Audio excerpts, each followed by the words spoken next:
Sachi, and today we are going to explain the working of a digital voltmeter. I am Megha and I am going to explain why we had to use the components. And I'm Ashwita and I'll explain the connections of the circuit. The 9 volts battery which acts as a V input. Here we have the voltage divider circuit of 33k ohms and 10 kilo ohms. From here it is connected to non-inverting terminal pin number 3 of op-amp. Here we have two types of capacitors, 100 nanofarad and 10 microfarad, and one Zener diode of 3.3 volts. And then from here the pin number 2 is connected to the pin number 6 as a feedback. And from pin number 6 we have a resistor of 10 kilo ohms connected to the A0, and this is the ESP which acts as an A to DC converter. And here we have the LCD which displays the converted values. And this is dual DC voltage supply. Now I am going to explain why each of the components is used in the circuit.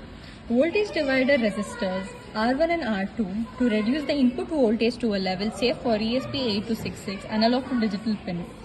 Zener diode, over voltage protection to prevent the voltage at the junction and hence at the analog to digital converter from exceeding 3.3 volts.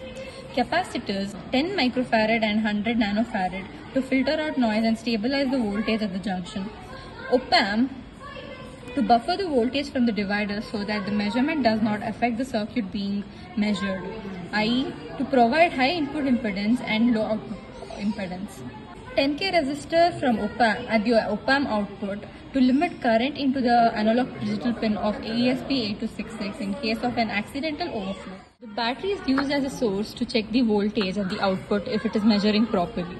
LCD is used to display. And ESP8266 converts analog to digital. The voltage divider consists of two resistors in series. The output voltage is a fraction of the input, which is given by the following equation. How it works? The Zener diode is connected to its cathode to the junction and anode to the ground. Normally, it does not conduct, but if the voltage at the junction exceeds 3.3 volts, it starts conducting, clamping the voltage to a 3.3 volt. This protects the ADC from its damage. The capacitors 100 nanofarad and 10 microfarad. The 100 microfarad ceramic capacitor filters out the high frequency noise, and the 10 microfarad electrolytic capacitor filters low frequency fluctuations and provides bulk charge storage. The op-amp, which is LM741, is configured as the voltage follower. The voltage at the non-inverting input, which is pin 3, is replicated at the output, which is pin 6.